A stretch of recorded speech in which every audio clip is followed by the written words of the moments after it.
Chers auditeurs, bonjour, bienvenue sur Méta TV, la libre antenne du net qui conchit la République oligarchique et le nouvel ordre mondial. Nous avons l'immense plaisir d'accueillir aujourd'hui Ginette S. Scandrani, Ginette la rebelle. Oui, bon, moi aussi, je suis contente d'être là. Merci Ginette d'être à nos côtés aujourd'hui. C'est un immense honneur de t'avoir auprès de nous. Je sais que tu as traversé des problèmes de santé ces derniers temps. Merci vraiment d'être venu. Voilà, on va se pencher sur ton existence qui a été riche en combats. Ginette la rebelle a combattu toute sa vie. On va parcourir celle-ci de long en large. Tu vas avoir l'occasion de t'exprimer. Est-ce que tu peux nous parler de ton enfance? Comment Ginette la rebelle s'est construite? Elle est assez bizarre, mon enfance. Parce que je suis né dans une période où l'Alsace allait être occupée. Oui. Par les nazis. Je ne dirais pas par les Allemands, je dirais les nazis. Annexé. Et mon père était dans la résistance avec les FTP, les communistes, oui, à Marseille. Ton père était communiste lui-même? Il était communiste, oui. Il avait formé le DKP en Allemagne, il était allemand, il était communiste. Et il est venu en France parce qu'il avait été condamné à mort par Hitler. Et donc, et ma mère était plutôt anarchiste, communisante aussi, elle était aussi assez communiste, mais elle ne voulait pas adhérer au parti, elle ne voulait pas rentrer là-dedans.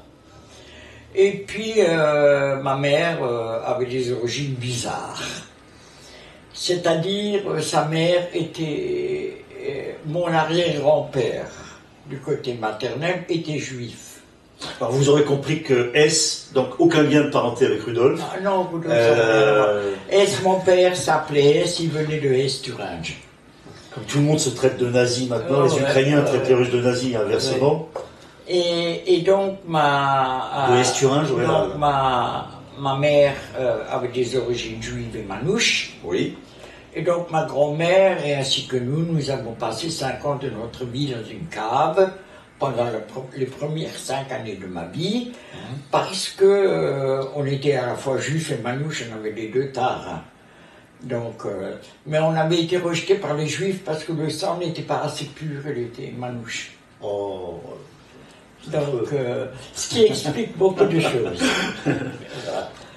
Voilà, donc j'ai été 5 ans de ma vie dans une cave. Ce qui fait que je me suis rappelé tout ça quand j'ai été en Palestine. Ça, c'était en Alsace, dans quel... 38, 39, 40, 42, jusqu'à 45. Toute la durée de la guerre. Colmar a été libéré le 2 février 45. Tu étais à Colmar, donc, d'accord. J'étais à Colmar. Oui. Ouais. Et avec ma mère qui faisait de la résistance et de la contrebande. D'accord. Oui. Et donc, voilà. Donc, moi, j'ai des souvenirs de ça. Alors, qu'est-ce qui t'a conduite, comment dire, à devenir une passionnariat comme ça? C'est quoi? C'est cette situation précaire pendant la guerre? Ouais, c'est beaucoup ça. Le fait d'avoir été enfermé. L'engagement de ton papa? Et de pouvoir me sortir de la cave par un vasistas, alors que j'allais sur les tanks des nazis quand j'avais 3 ans. Mais tous les Allemands n'étaient pas nazis. Le terme me gêne un petit peu. Oui. Ceux qui occupaient l'Alsace étaient nazis. Mais tous les Allemands, c'est vrai. Ma grand-mère, elle était allemande. Elle était une amie de Rosa Luxembourg. Elle n'était pas nazie. Elle était communiste. Communiste, voilà, c'est ça. Oui. Non, tous les Allemands n'étaient pas nazis, il y avait la résistance en Allemagne aussi, c'est ce qu'on oublie des fois. Mais c'est une jeunesse qui t'a structuré, qui t'a conduit, c'est vrai, ouais. Et puis il y a quelque chose qui m'a amené dans un combat, c'était ma grand-mère. Ma grand-mère qui était à la fois juive et nazie, et je me rappelle qu'en 48, elle est descendue dans la rue et elle a gueulé « Je n'accepterai jamais l'occupation de la Palestine ». Ils nous ont fait chier, maintenant ils vont aller faire chier les Arabes. Ça, c'est ma grand-mère. Elle a dit ça dans la rue. Et moi, j'avais 8 ans. Et j'avais compris ce qu'elle disait. Et c'est comme ça que je suis devenu pro-palestinien. Pro-palestinien, bien sûr. Ton premier combat,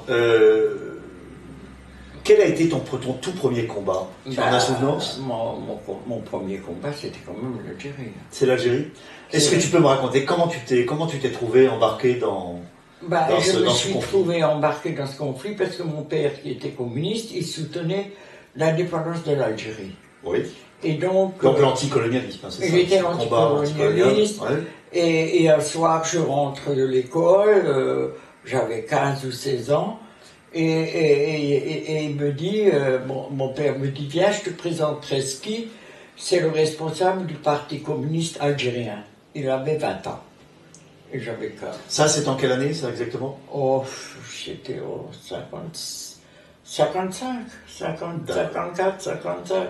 Oui, donc ce sont les prémices de la guerre d'Algérie. Ouais, et puis Reski qui dit à mon père, qui discute avec mon père et qui commence à discuter avec moi et qui se rend compte que j'étais aussi pour l'indépendance de l'Algérie. Oui. Et qui demande à mon père s'il peut m'emmener au cinéma. Parce que j'étais très jolie, blonde, avec des cheveux longs. Ouais. Et donc, je suis allé au cinéma, et puis en sortant du cinéma, il m'a montré sa carte d'identité.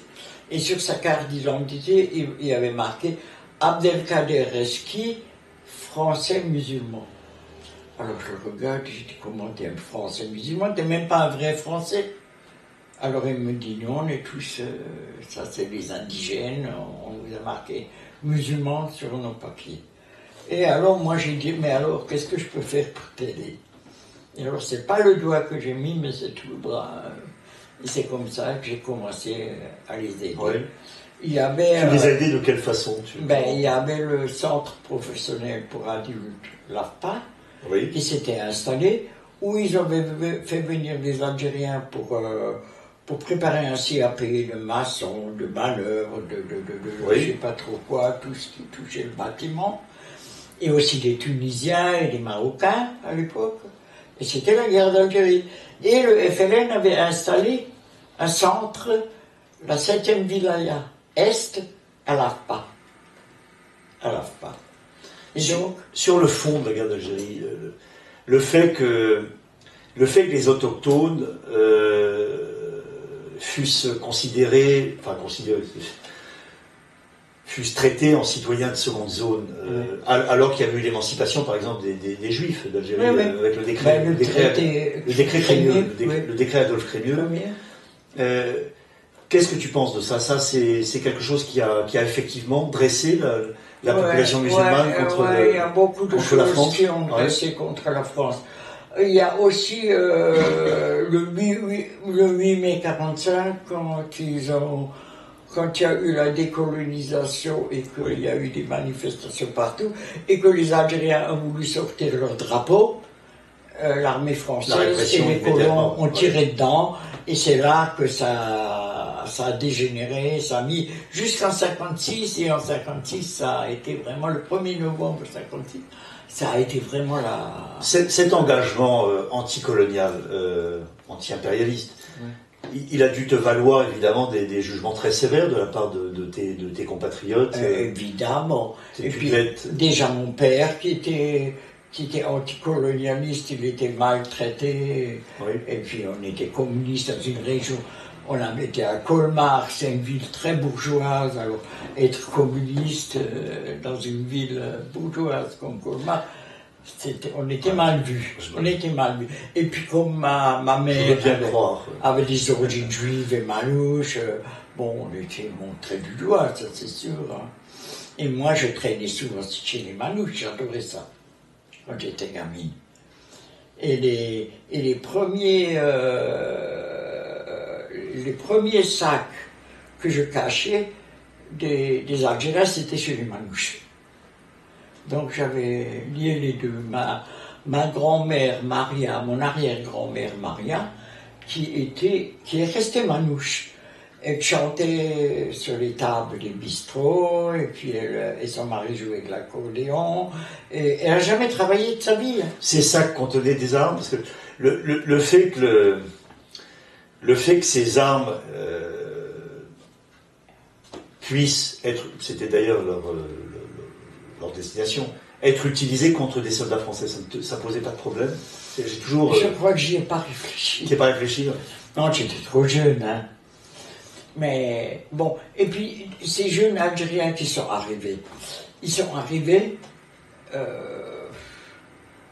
on était en admiration devant eux, c'était tous ils étaient pratiquement tous ceux qui étaient au centre, qui étaient du FLN, hein. Ils étaient tout jeunes, ils avaient 18, 19, 20 ans, il y avait Ammar, Hassan, Reski, et puis ils étaient jeunes, c'était le moment du jazz, on dansait ensemble, on sortait ensemble, on s'amusait, et il nous a ramené beaucoup de choses, moi ils m'ont appris énormément. Ça, tu le faisais dans un cadre politique précis, le communisme par exemple, le pays. À un moment donné, oui. Puis oui. après, après tu t'es. Non, je ne suis pas resté avec les communistes parce que j'ai vite compris que ce que les communistes voulaient, c'est que les Algériens deviennent communistes. Ils n'étaient pas pour l'indépendance de l'Algérie. Et ça, j'avais vite compris. Et donc, moi, je suis allé beaucoup plus loin que les communistes quand j'étais arrêté en garde à vue. Quand mon père, c'est contre le Parti communiste qui m'a sorti de prison. Je comprends bien, ouais. Contre le Parti communiste, parce que le Parti communiste ne voulait pas me soutenir. Hein, parce que j'étais allé beaucoup trop loin. Est-ce que ça t'a valu des poursuites, cet engagement? Est-ce que tu, à un moment donné, tu as eu maille à partir avec avec la justice. La justice française. La justice, avec les flics. Je me suis fait tabasser par les flics. Bien tabassé. Oui. Et puis ils sont venus chez nous à la maison. Ma petite sœur, elle avait 4 ou 5 ans, elle pleurait. Ils ont tout fouillé. Ils ont déchiré les matelas partout. Ils cherchaient des armes, ils cherchaient du fric. Mais j'ai jamais caché d'armes chez moi, je cachais du fric, mais pas des armes. Donc tu as été porteur de valises, mais c'était surtout des espèces, du fric. Du fric et des tracts. Et des tracts, donc ça restait... Et que j'ai porté surtout en Allemagne. En Allemagne et en Suisse, parce que comme mon père avait fait sortir les Noirs d'Allemagne pendant la guerre, il m'avait raconté, dans ton livre, ça, ouais. Donc il m'avait montré comment faire pour passer de l'Allemagne en passant par le Rhin, en Suisse à Bâle, et puis de Bâle pour aller à Saint-Louis en Alsace par une vieille usine désaffectée. Et j'ai suivi ce chemin avec les valises du FLN. Quoi. Très bien. Si tu veux, on poursuit sur l'Algérie ou on enchaîne sur... Oui, parce que l'Algérie m'a amené beaucoup de choses. Disons, le responsable de la 7e wilaya Est, c'était Ammar. Et Ammar m'avait toujours dit, lorsque nous avons fini de libérer l'Algérie, nous irons libérer la Palestine. Malheureusement, il est mort. Il a été tué en Algérie. Donc tu te brouilles avec les communistes? Moi, je me suis brouillé avec les communistes. Définitivement? Est-ce que... mais disons que... Pas complètement. Non, tu gardes des liens. Donc, je gardais les liens quand il y avait les manifs pacifistes, parce que c'est les communistes qui organisaient les manifs. Contre les essais nucléaires en Algérie, à Reagan. Oui, Reagan. J'allais avec mon père. Alors que je m'étais bien brouillé avec eux par rapport à l'Algérie. Et après, je me suis brouillé encore une fois avec eux à cause du nucléaire. Alors, le deuxième combat, justement, que tu vas mener, c'est le combat contre le nucléaire, déjà en Alsace et dans les terres voisines, c'est ça? Oui, en Alsace, surtout en Alsace, c'est ça. Comment ça va se passer, ça? C'est bien avant Plogoff, donc ça, c'est... Oui, ils ont installé une centrale nucléaire à Fessenheim, à 16 km de chez moi, à Colmar. Et donc, j'ai commencé à me mobiliser. Dans quel cadre tu te mobilises? Toujours avec les communistes ou avec d'autres? Non, justement, on avait des problèmes avec les communistes. Parce que les Verts ne constituaient pas encore une force politique. Non, pas du tout. Donc, ce sont des riverains. Moi, je me suis surtout mobilisé avec les anarchistes, les paysans, les associations. Il y en avait beaucoup. Et surtout avec les Allemands, hein, parce que les Allemands, ils étaient très mobilisateurs. Ils se mobilisaient contre la centrale du Wil, qui était d'un côté du Rhin, et de l'autre côté, c'était la centrale de Fessenheim. Et puis en Suisse, il y avait la centrale de Kaiserholz. Alors, on avait créé une association qui s'appelait le Dreieckland, c'est-à-dire le coin des trois frontières. Alors, ils ne sont jamais arrivés à installer Wil, parce que les Allemands se sont battus, ils n'ont pas pu l'installer. Ni Kaiserholz, parce que j'ai jamais vu des gens comme les Suisses. Les Suisses, ils ont cassé toutes les routes qui menaient à la centrale. Ils étaient violents, les Suisses. Et puis, Fessenheim, ils ont arrivé à construire 2 tranches.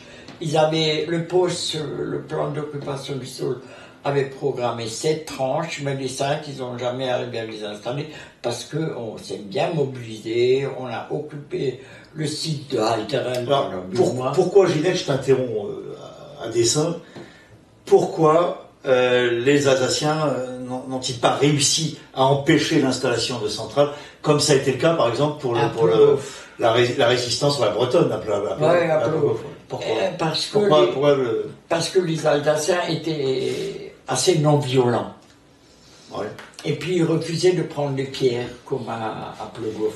Et ça, c'était une erreur. On va enchaîner sur Plogoff, puisqu'on va rester sur le nucléaire.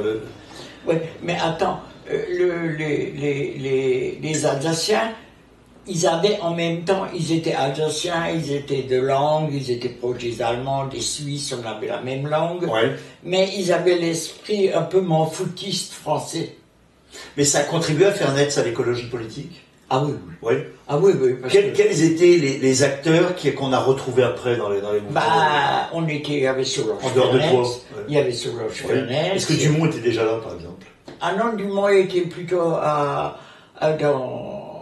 il était encore dans le tiers-monde. Il était encore dans le tiers-monde, dans le combat tiers-mondiste. Tiers-mondiste. Oui. Mais il y avait Antoine Wechter, oui. qui était en Alsace. Lui, un vrai écologiste, un type quand même très... qui avait peut-être effectivement il était... assez austère, comme ça. Et un côté austère, mais il est... Tout le monde l'avait toujours accusé d'être sincère, de droite. Oui, voilà. Alors que, à mon avis, Antoine était le seul qui était vraiment anticapitaliste. Alors que ceux qui se disaient de gauche, voilà, c'est ça, ne menaient pas le combat. Oui, c'est ce qu'on a appelé l'écologie pastèque, d'ailleurs. Oui, voilà. Verte à l'extérieur et rouge à l'intérieur. Oui, il était... Et Wechter, ne répondant pas à ces critères, était il était honnête, il était sérieux. Et c'est lui qui m'a fait adhérer et sincère, à Écologie sur l'île d'Alsace, qui était la tendance des Verts en Alsace, qui a existé avant les Verts français. Et donc... T'as bien connu René Dumont, tu peux m'en parler? Moi j'ai bien connu René, oui. C'est moi qui ai emmené René en Algérie et c'est moi qui l'ai emmené en Irak. René. C'est formidable. J'aimais bien René. René, on a été... en Algérie à une conférence sur la dérive du droit pendant la guerre du Golfe. Et donc, à un moment donné, il me dit, écoute, j'ai 90 ans, presque 90 ans, et j'aimerais bien recevoir la Casbah. Est-ce que tu as le courage de venir avec moi? Et la veille, le mec de la Change-Reuter avait été assassiné à Alger. Donc c'était assez... C'était chaud. On était à l'hôtel Osarès. Et moi, je lui dis, tu vois, René, j'ai amené des kéfiers. On va mettre les kéfiers. Il y avait sa copine, sa femme qui était québécoise. Il y avait mon copain Alain et moi. Et puis on est allés tous les 4, on est descendu des escaliers de la Casbah. Un vendredi après-midi, à la sortie des mosquées.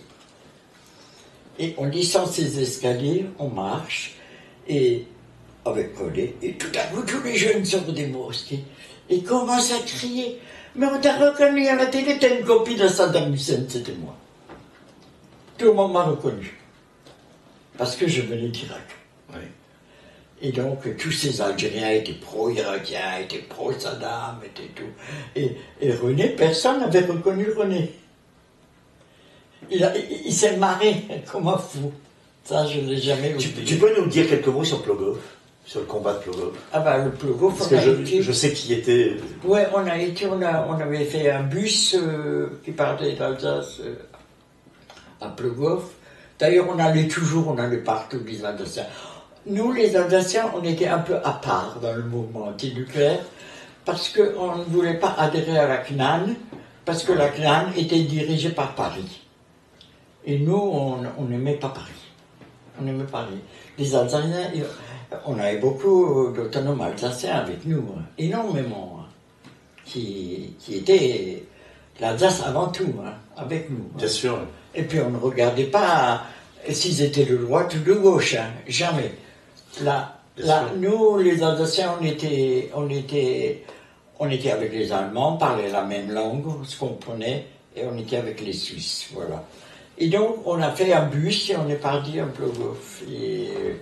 Et c'est là, à Plogoff, qu'on a vu quel était vraiment le combat des Bretons. C'était magnifique, magnifique. Ah, oui, les lance-pierres. C'était génial, le combat. Les frondes. Et là, on s'est rendu compte que si nous, on avait fait le même combat, on aurait peut-être gagné aussi. Oui, ils ont utilisé, c'est vrai, la violence. Hein, même les femmes ont joué un rôle important. Ah oui, important, et tous, ils se sont bien mobilisés à Plogoff. Hein. Et bon, Qu'est-ce qui t'a frappé dans cette lutte menée par les Bretons déjà, la Bretagne, c'était un peu à part. La Bretagne, elle était... moi, j'ai trouvé qu'elle ressemblait un peu aux Alsaciens du côté propreté.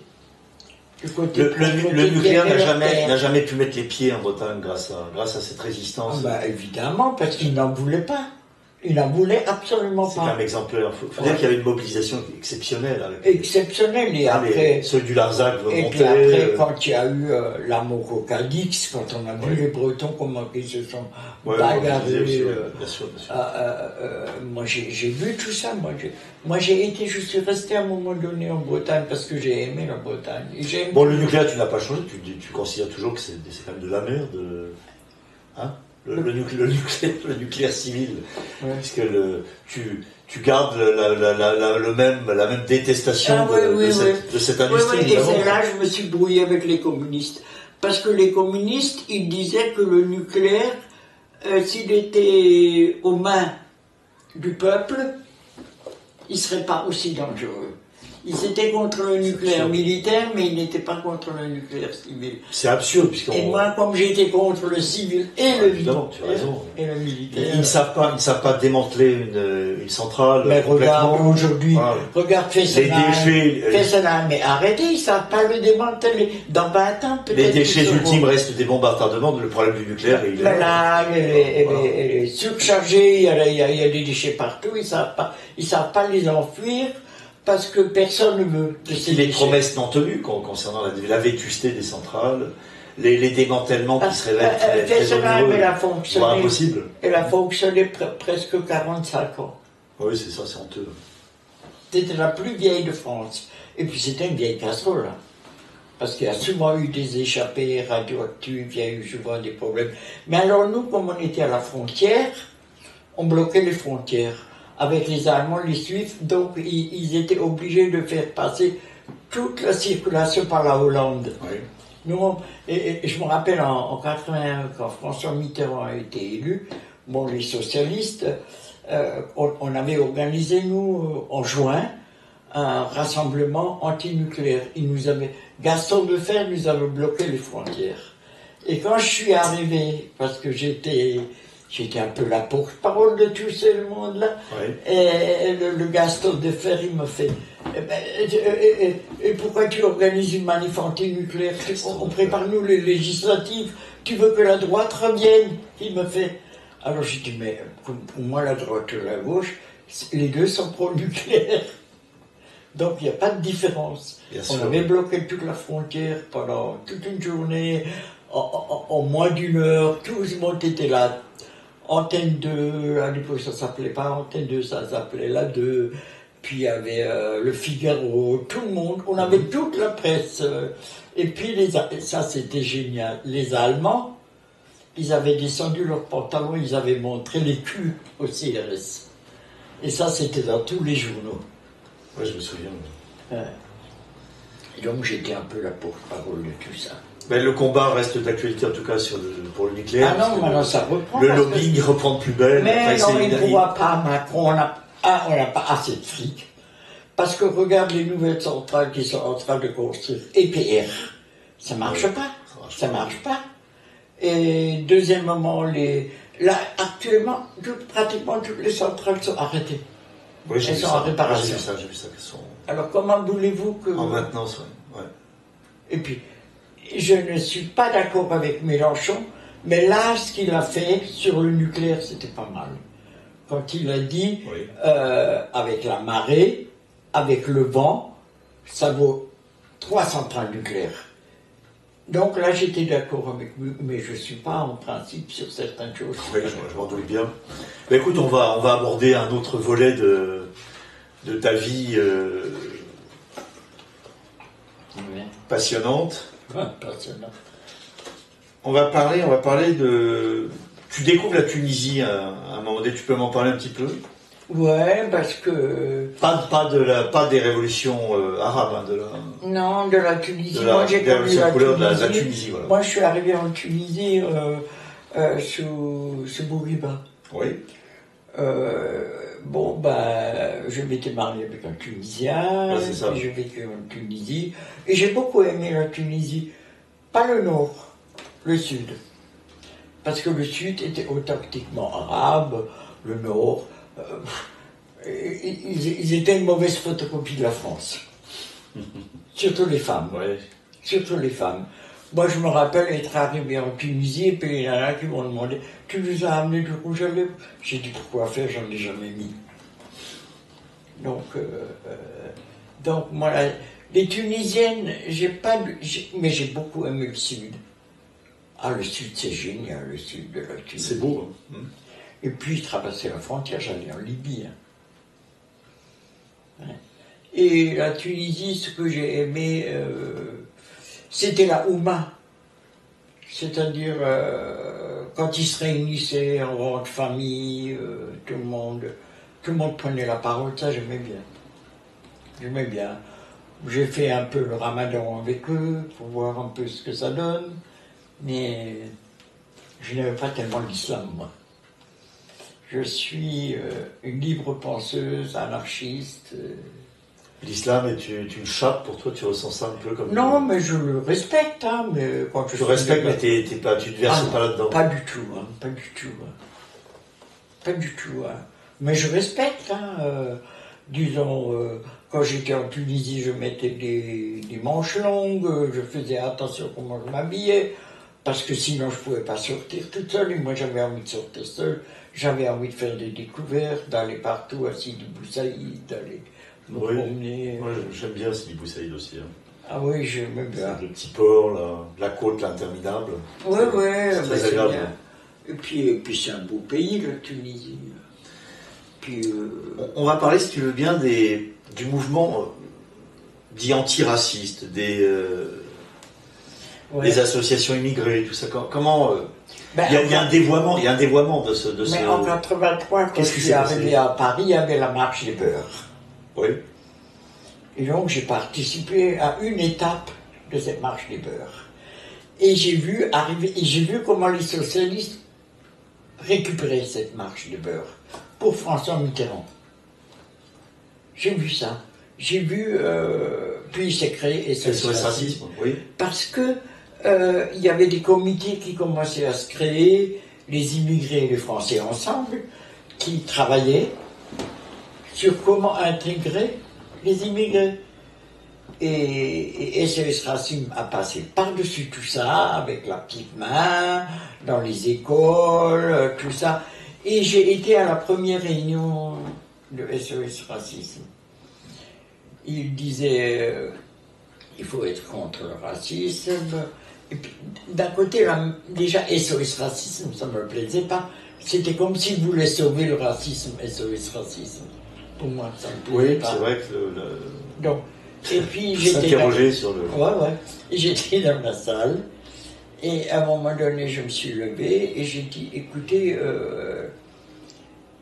les immigrés sont nos potes, mais les Palestiniens sont aussi nos potes. Là, ça allait plus du tout. Là. Alors, c'était fini, il y avait Julien Dray, délire. Donc j'ai été exclu. Tricard tout de suite, t'as été tricard tout de suite. Ouais. Ah ouais. C'était dommage. Ils ont évincé tout de suite. J'aurais dû attendre un petit peu avant de me définir. Mais comme toujours, il fallait que je provoque. Alors, tous ces grands idéaux, ils sont dévoyés par des individus. Ben, c'était dommage parce que tous ces jeunes qui ont pris la petite main, tu ne peux pas leur en vouloir. Dans les lycées, dans les écoles, ils ont été manipulés, en fait, tous ces jeunes. Parce que le problème, c'était comment intégrer les immigrés pour qu'ils vivent avec nous. C'était pas dire tu es mon pote sans explication. Comme les mouvements pacifistes aussi étaient aussi Ouais, dévoyés. Il y a eu un Ouais, dévoiement ouais. de tous les grands idéaux, on peut le dire. Hein. Ah ben pour moi, les dévoiements, de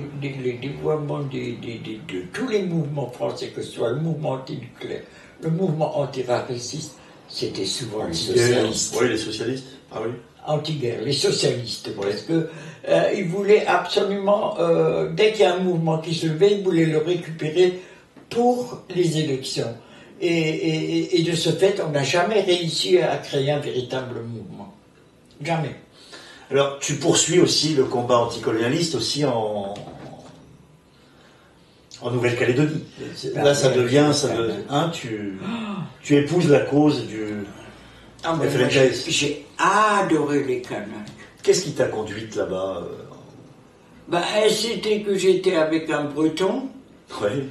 Alain, et puis Alain était déjà un soutien aux Kanaks.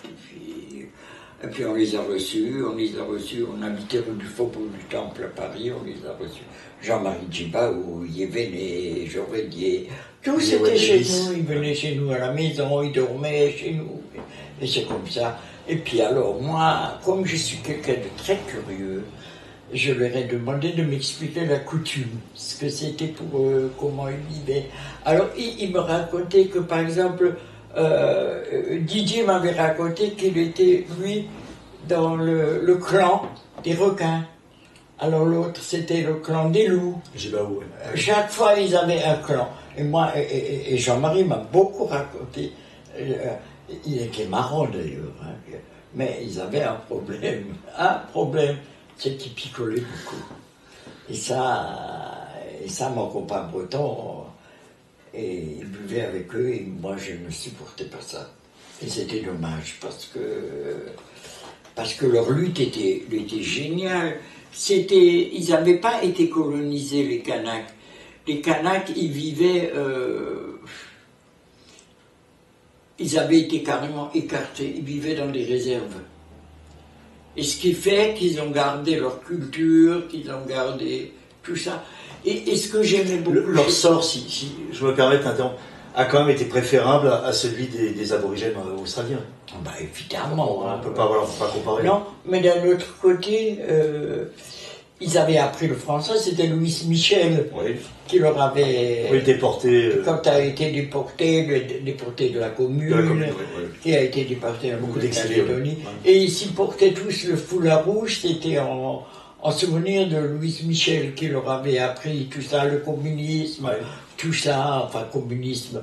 Les Kanaks n'ont jamais été des vrais communistes, ils étaient vraiment communautaristes, la coutume, c'était ça. Et ce que j'aimais bien, c'est que leur chef il se réunissait tous les matins, et celui qui avait été chef, quand il devait, tous les matins, il devait montrer s'il avait tenu la promesse. Et s'il n'avait pas tenu la promesse, il était viré. Et prenait un nouveau chef.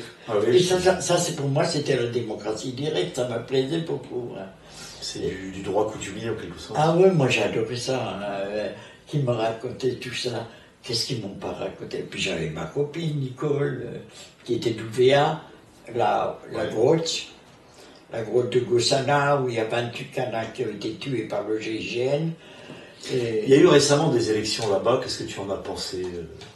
Non, T'as pas du tout été convaincu par le... Non, parce que... Par cette mise en scène il y a eu... électorale. Avec les accords de Matignon, à l'époque que Rocard avait signé, ceux qui vont arriver en Nouvelle-Calédonie ne pouvaient pas être des électeurs. Il fallait stopper, et ils ne l'ont pas fait.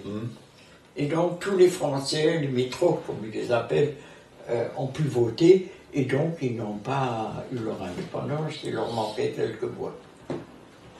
D'accord. Mais c'est pas fini, hein, parce que ça va reprendre. Hein. Oui, les hostilités vont reprendre. Oui. Pour toi, ça... Tant qu'on est toujours dans une logique coloniale pour toi?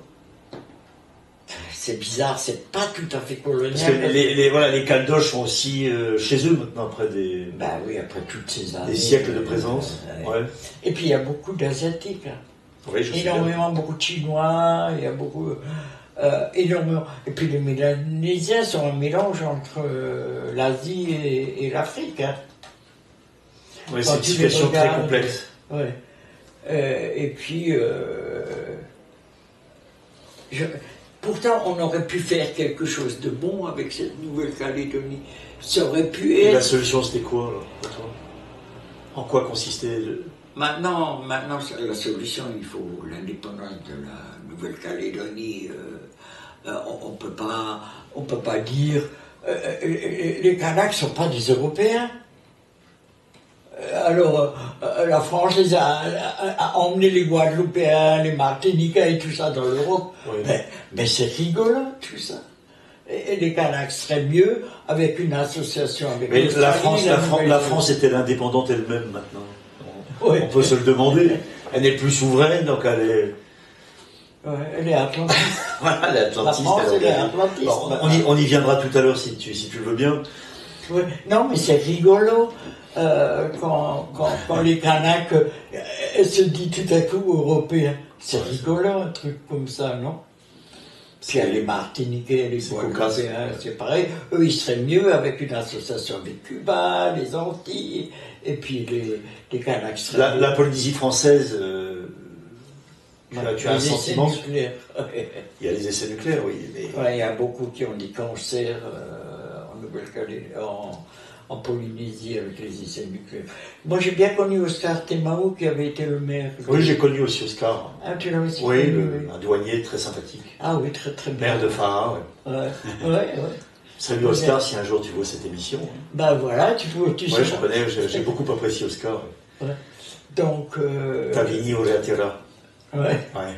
Moi, je l'aimais bien, et puis je le voyais assez souvent quand il venait à Paris. Ouais.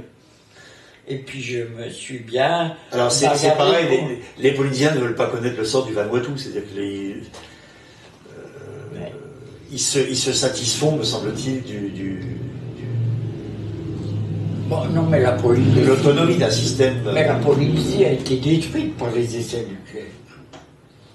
Français, il y en a qui ont raté. Elle a été souillée. Les essais nucléaires en l'air, puis il y a eu les essais nucléaires souterrains. Et donc... Les essais dans l'atmosphère, oui, il y en a eu quelques-uns quand même. Ouais, ah oui, il y en avait pas mal, jusqu'en 70, je crois qu'il y avait les essais. Comme à Reagan, tu parlais de Reagan tout à l'heure, c'était dans l'atmosphère. Oui. Et bien d'abord, ils avaient lu en Algérie, et après, ils ont dans le Sahara, et après, c'était en Polynésie. Oui. À Mururoa, Fantagoa. Il y avait une bonne mobilisation là-bas, il y avait des associations... Piango, tu as entendu parler de Piango? Oui, j'ai entendu parler. Donc, il luttait contre le nucléaire, mais aussi pour l'émancipation, évidemment, du peuple maori, hein, qui était sous la botte. Oui, et là, je me suis accroché avec Greenpeace, parce que j'avais fait une conférence sur Mururoa, et on m'a reproché de vouloir l'indépendance de la Polynésie. Voilà. Ils ont dit que j'étais trop politique, qu'il fallait se méfier de moi. Bien sûr, je m'en doute. Mais non, j'étais pas. C'était normal, s'ils avaient été indépendants, on n'aurait jamais fait les essais nucléaires chez eux. L'affaire du Rainbow Warrior. Ouais. Tu avais réagi à Ah oui, et comment ça me fait réagir? C'était hilarant. Enfin, hilarant, sauf pour les victimes, évidemment. Ben, j'étais à l'époque au CODEN. C'était le comité pour le désarmement nucléaire en Europe. Et dans ce Coden, il y avait la gauche, le PSU, tout le monde était là-dedans. Et moi, je voulais qu'on fasse une campagne sur les essais nucléaires. Et le PSU voulait faire une campagne sur la bombe à neutrons. Pourquoi la bombe à neutrons? Parce ils pouvaient attirer le PS avec eux. Ouais, c'est ça. Voilà. Donc, du coup, on a raté la campagne par rapport au Rainbow Warrior à cause du PSU, qui a gagné. Bon, Ginette, on reprend un peu le cours de notre entretien. Enfin, pas un peu, on reprend beaucoup. On continue. On va continuer. On va continuer sur le volet palestinien. Oui. Donc, c'est une cause que tu as épousée très tôt. Très tôt. Et à un moment, tu te retrouves vraiment au cœur du combat parce que tu vas te retrouver là-bas, plongé dans l'intifada. Tu peux nous le raconter? En 89, je suis allé dans une délégation de femmes en Palestine. Alors, il y avait une femme du Parti communiste, du Parti socialiste, une femme de la Ligue des droits de l'homme, des associations, des syndicats. On était 9 femmes à être allées en Palestine. Et moi dans la journée j'étais avec les femmes et la nuit je me suis tiré parce que j'avais rendez-vous avec le FPLP. Parce que moi j'étais déjà en relation avec de Georges Habash. Et c'était la seule chose qui m'intéressait vraiment chez les Palestiniens, c'était le FPLP. Pas parce qu'il était marxiste, mais parce qu'ils étaient pour la décolonisation de toute la Palestine. Oui, c'est vrai. Ouais. Voilà, et c'est ça qui m'intéressait. Ça tirait dans et puis j'aimais beaucoup Habash, Sami et tout. Et donc le soir, avec une copine, Yvonne, qui était dans une association féministe, et Alima Boubedienne, qui était à l'EMAF, Expression maghrébine au féminin. On sortait la nuit, et puis on a fait un peu Jérusalem, tout ça. Et puis, quand les autres nanas sont rentrées, nous on est restés en Palestine, 8 jours en plus on est restés. Et c'est là où, premièrement, en allant se balader à Ramallah, il y a 3 nanas qui étaient sur un toit et qui tiraient dans la foule. Et là, je me suis pris une balle dans le bras. Ok. Et puis, les Palestiniens m'ont emmené à la mer Morte pour me désinfecter. Il fallait montrer ses papiers pour rentrer à la mer Morte, parce que tu pouvais pas. En tant que Palestinien, tu n'avais pas le droit d'aller à la mer Morte, alors que la mer Morte était à eux. Hein. Puis là, tu avais une blessure par balle, quand même. Ça te... Une blessure à balle. Et écoute, on était dans des camps, ils nous cherchaient. Bah oui, vis-à-vis des autorités palestiniennes, enfin pas palestiniennes, israéliennes. Ouais, et puis je me suis engueulé. Et là, je me suis engueulé avec le Fatah. Parce que une copine, je ne veux pas dire son nom, qui était avec nous, s'est fait voler son porte-monnaie dans son sac à dos. Et elle a trouvé rien de mieux que d'aller dénoncé à l'armée. Et l'armée, c'était l'armée d'occupation israélienne. Alors, avec ma copine, on est allé la chercher, on l'a secouée et on l'a emmenée. Et le mec, le responsable du Fatah a dit, mais on ne veut pas de ce peuple de voleurs, on va devenir comme les Saoudiens, on va leur couper la main, les voleurs. Et j'ai dit, mais c'est quoi la résistance? Et c'est là où je voulais... Après, la dispute avec le Fatah est venue aux oreilles de l'OLP en France.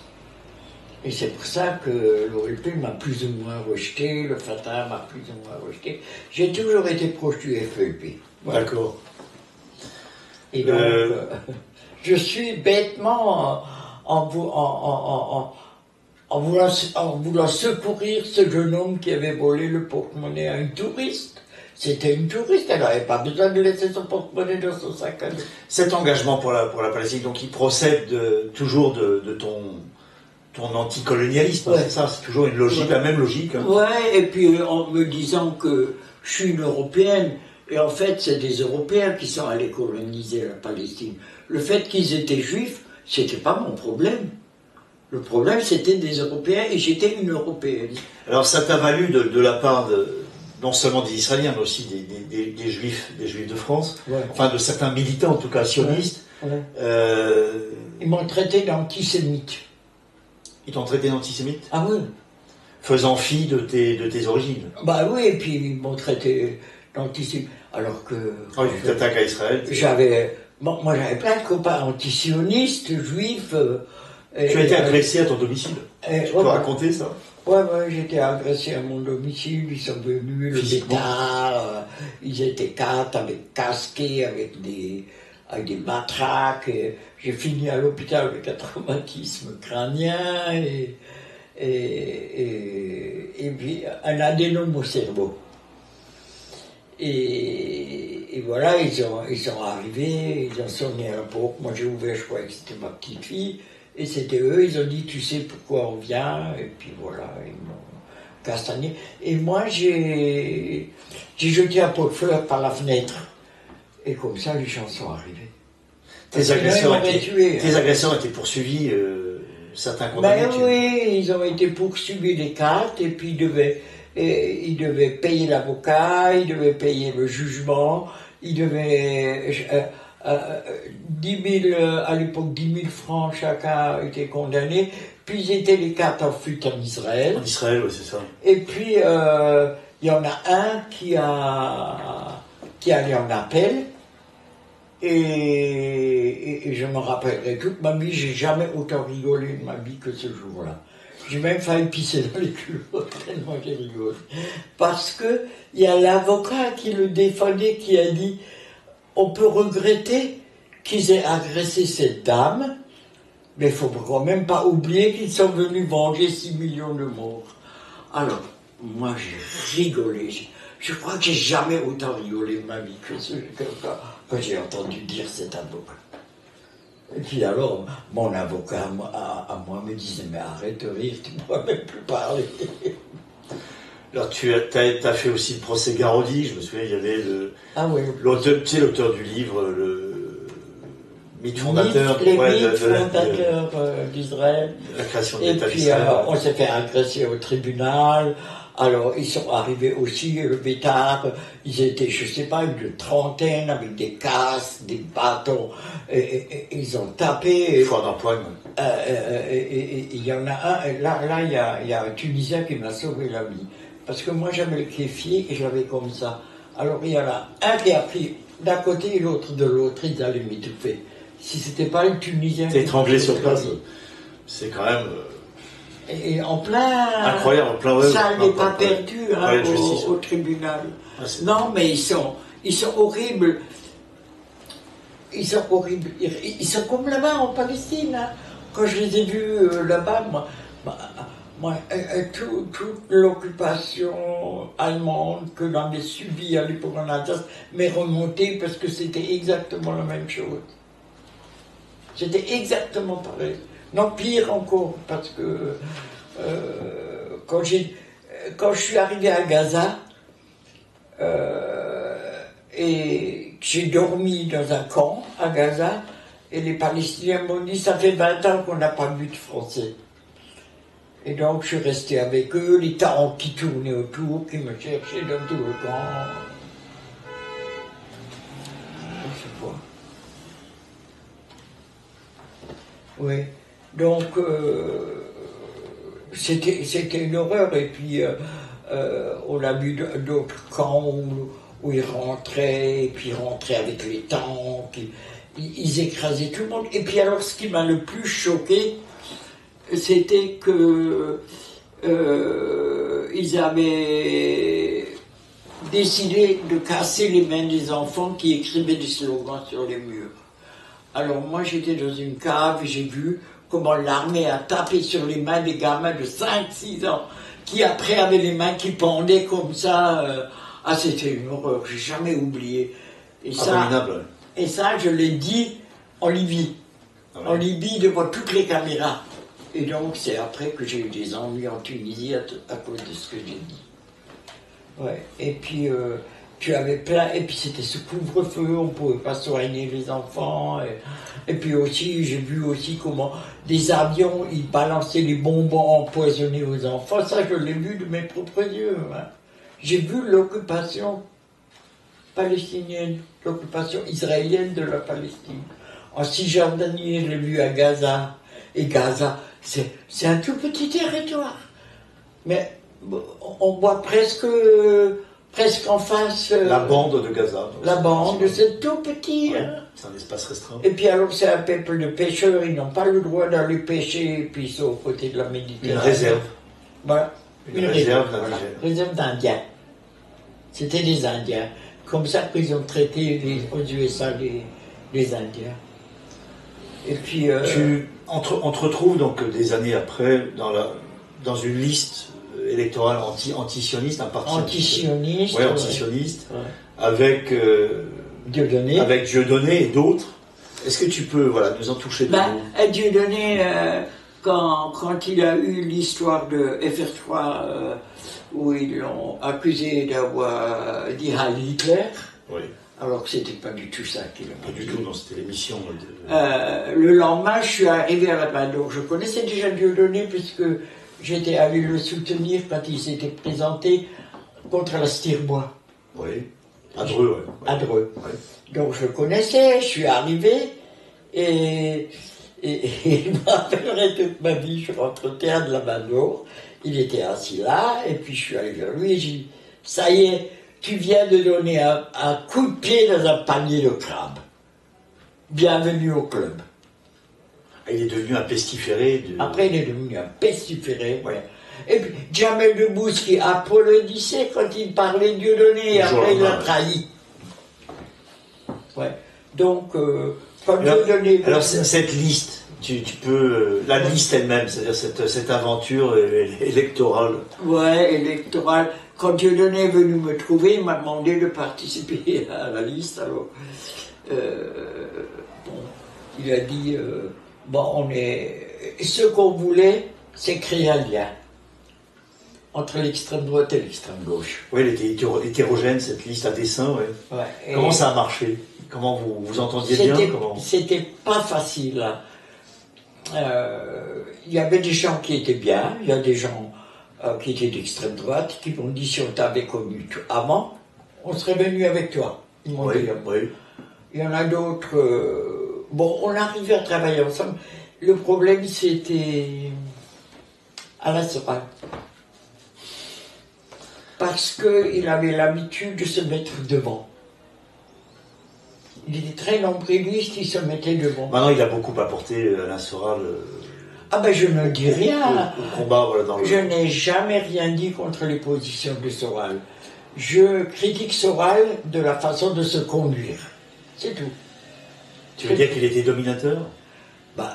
C'était un Staline. Il avait quitté le Parti communiste, mais il était resté stalinien. Oui. Voilà, et c'est tout. Et il supportait pas mon anarchie. Moi, j'étais pour la démocratie directe, j'étais pour que chacun puisse prendre la parole, chacun puisse s'exprimer, et lui, il était pour amener les choses toutes faites, et ça, c'était pas dans mon caractère, c'est tout. On avait des caractères opposés, oui, Soral et moi. Je comprends. Mais moi, je n'ai rien contre Soral, il a fait du bon boulot, mais c'était pas mon copain, quoi. D'accord. Et ça ne le sera jamais.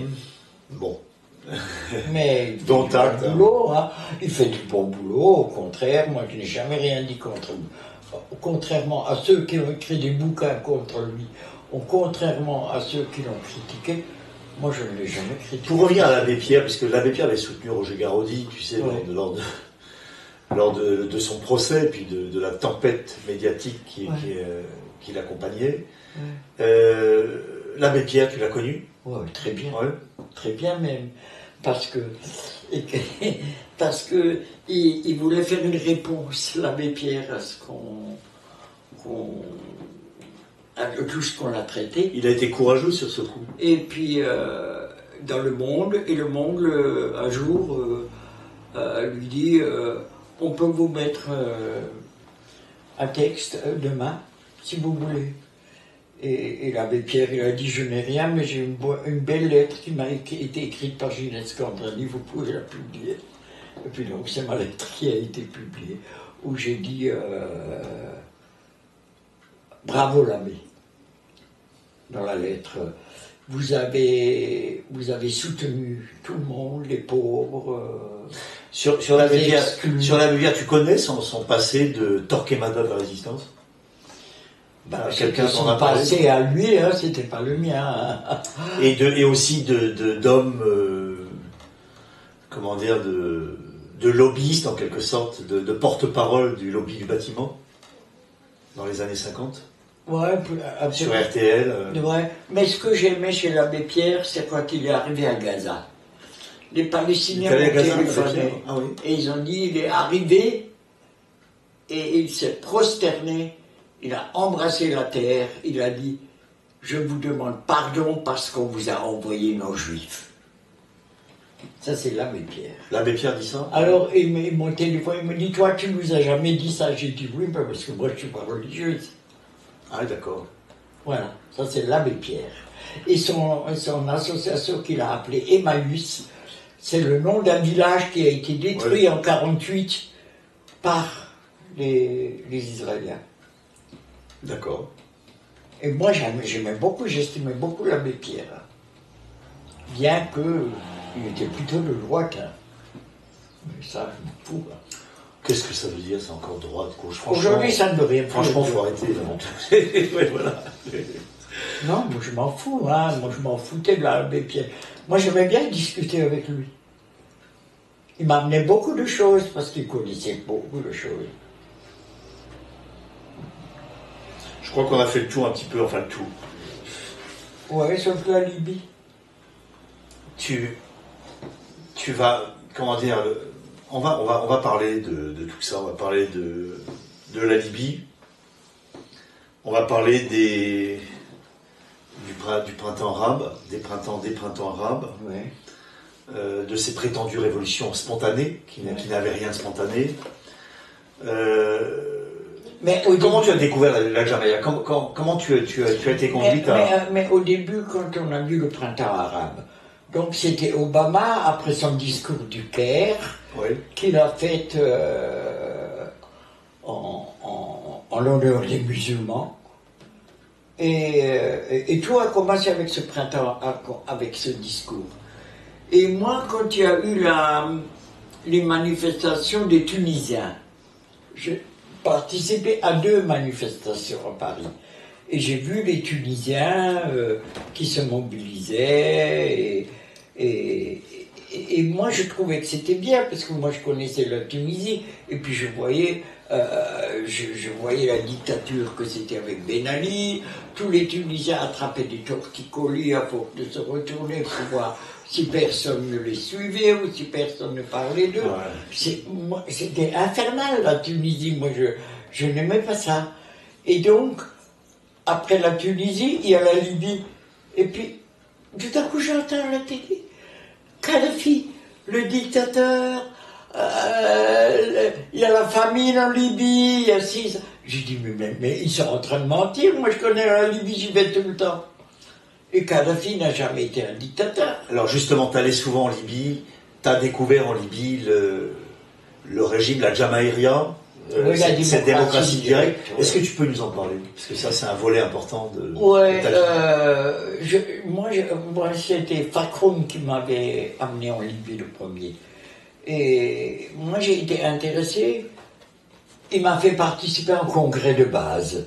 Un congrès de base qui se passait sur une terrasse dans un appartement en Libye. Le congrès de base, c'est le congrès, c'est-à-dire les gens d'une rue ou les gens d'un quartier qui se mobilisent, qui se réunissent pour décider d'une rue à construire, d'une école à construire, d'un hôpital à construire. C'était un système de congrès, il y avait plusieurs grades de c'était congrès. Carrément local, c'était local. Oui. Et ça marchait bien. Et j'ai participé à ça. Et puis j'avais mon traducteur, Fabrice, qui me traduisait. Mais entre-temps, comme j'allais souvent en Tunisie, je comprenais un peu l'arabe. Donc on ne pouvait pas me raconter n'importe quoi. Et donc, j'ai participé à un autre congrès de base à Sirte, et à un autre congrès de base. C'était les congrès populaires, ça? C'est ce qu'on appelle les congrès populaires? C'était les congrès populaires.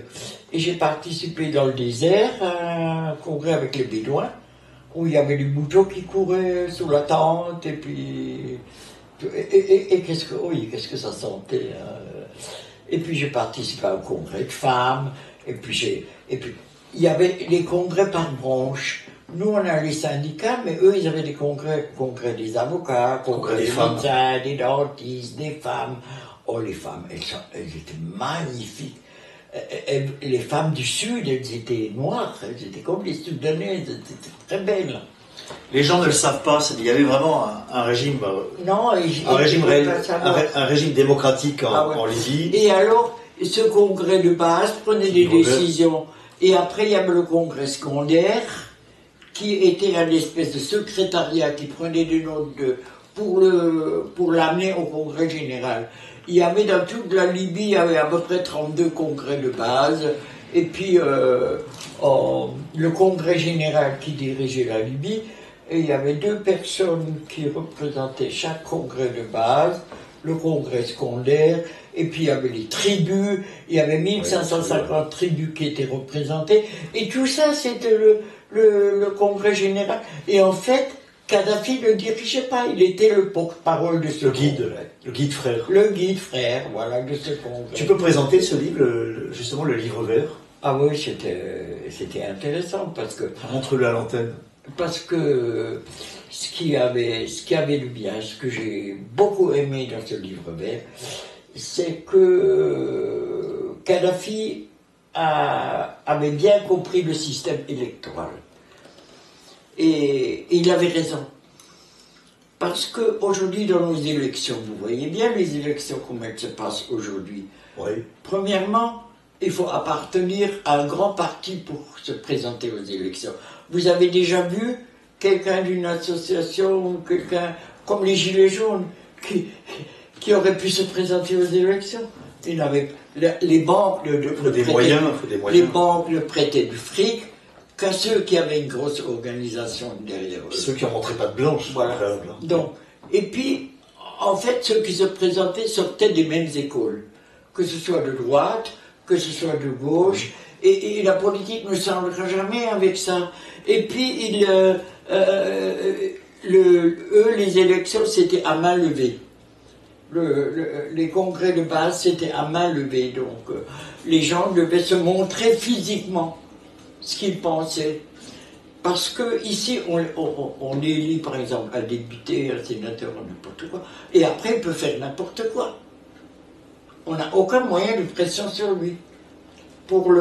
Tandis qu'avec, s'il est élu à main levée, les gens le connaissent, les gens peuvent faire pression sur lui. Et ça, j'ai beaucoup aimé ce moyen. C'est pour ça que j'ai été une fan de la démocratie directe en Libye. Rien qu'à cause du système électoral. Parce que moi, j'ai toujours pensé que les élections étaient des pièges à cons. Tu as bien raison de le dire. Et c'est bien vrai. J'ai toujours pensé ça. Alors, la République, c'est bien une oligarchie. Donc, Sieyès avait opté pour l'oligarchie plutôt que pour la démocratie directe. Ouais. Donc, comment les gens peuvent encore s'illusionner et croire que la République est une démocratie? Comment c'est possible? Ouais. C'est pour ça que j'ai été tellement enchanté quand j'ai vu les Gilets jaunes. Oui, voilà, on a essayé. Moi, ça, j'étais contente, vraiment contente, parce qu'ils remettaient en question, justement, cette oligarchie. C'est ça, dénonçaient la démocratie. Et pourquoi croyez-vous qu'il y a tellement d'abstention chez nous? Hein? Mais si on mettait... En fait, ce seraient les abstentions qui gagneraient les élections chez nous. Bien sûr, bien sûr. Parce que plus personne ne vous votait. Ils ont bien compris que ce système électoral a été mis en place par les finances, les banques. Ouais, voilà, c'est ça, c'est un bon taux en fait. Et puis c'est comme ça que Macron a été élu, hein, voilà. Alors Ginette, on revient à la Libye. Ce pays a été détruit de fond en comble. De fond en comble. Et pour moi, j'ai participé à la mise en place du fleuve vert. Là, j'étais présente quand l'eau est sortie de terre, quand tous les Bédouins se sont précipités dans l'eau. Je me suis précipité aussi avec eux, parce que c'était trop beau. C'était de l'eau chaude qui était refroidie, le système, et ils ont fait refleurir le désert. Tu as connu personnellement le guide frère, tu peux oui, je l'ai vu nous en 4 parler. fois, je l'ai vu. Ouais, il était bien, il était tout simple. Il était humain. Ouais, il était aimable. Bon, et il aimait plaisanter, on croit qu'il était non, c'est pas fermé, vrai. pas du tout. Il était très simple. Mais bon, j'avais toujours besoin d'un traducteur parce qu'il ne parlait pas français. Un peu. Et moi, je parlais un peu arabe, je parlais un peu italien avec lui, et anglais un peu. Donc c'était un mélange, donc je pouvais lui poser des questions, il ne pouvait pas toujours me répondre. Mais bon, je l'ai vu à Syrte, et Syrte, c'était une ville qui avait été construite à l'entrée du désert avec la mer. Et il n'y avait rien pour y arriver, il fallait prendre un avion, comme il y avait l'embargo sur les avions, instauré par les États-Unis, après l'attentat de Berlin, où ils avaient accusé Kadhafi, ils avaient imposé un embargo, et puis après l'autre attentat là, qui avait eu lieu en Écosse. Donc il y avait des avions il manquait des roues, il manquait des trucs, et on prenait cet avion pour aller à Syrte. Et donc c'est là que j'ai aidé Claudie à monter dans l'avion. Et voilà, et c'est là que j'ai vu sur cette mise à mort du régime libyen par Sarkozy, Cameron et tout. Sarkozy, et puis surtout Bernard-Henri Lévy, Sarkozy. Comment tu as vécu cette tragédie? Ah bah oui, moi j'ai mal vécu. Moi, j'ai été 3 fois en Libye. J'étais en mars 2011, et puis en mai 2011, et puis en juin 2011. Je suis allé 3 fois. Et j'ai vu tout le monde, je connaissais tout le monde. Alors, je connaissais le président du Congrès général qui s'appelle Baghdadi, j'ai connaissé le fils de Kadhafi, Saïf, je les connaissais tous. Saïf al-Islam. Al-Islam, et puis je connaissais Aïcha, sa fille, je connaissais sa femme, Soufia, je connaissais tout le monde parce que j'allais manger sous la tente. Hannibal. Parce que ils m'aimaient bien, parce qu'ils savaient que j'étais intéressé par la démocratie directe et je leur posais plein de questions. J'ai dû les emmerder avec mes questions, parce que à longueur de journée, comment ça fonctionne, Et on avait un congrès de base où il y avait une 60aine de personnes, et tout d'un coup j'ai posé la question. Et les immigrés, quelle est leur place dans le congrès? Ils étaient un peu emmerdés pour me répondre. Et souvent, ils étaient emmerdés. Et puis, un jour, j'ai posé la question, et avec la rivière verte, est-ce que vous êtes sûr que vous n'avez pas pompé l'eau de l'Égypte ou de la Tunisie? Kadhafi le généreux, Mouammar le généreux, faisait des cadeaux à l'Afrique entière. On sait qu'il... Qu'est-ce que tu peux dire sur... Beaucoup. Il a... à l'époque, quand moi j'y allais au début, quand il fallait téléphoner du Mali au Sénégal, il fallait passer par Londres. Oui. Et c'est Kadhafi qui a payé les satellites. Voilà, c'est ça. En fait, où il pouvait téléphoner d'un pays à un autre. Généreux pour son peuple, mais généreux pour tout le continent africain.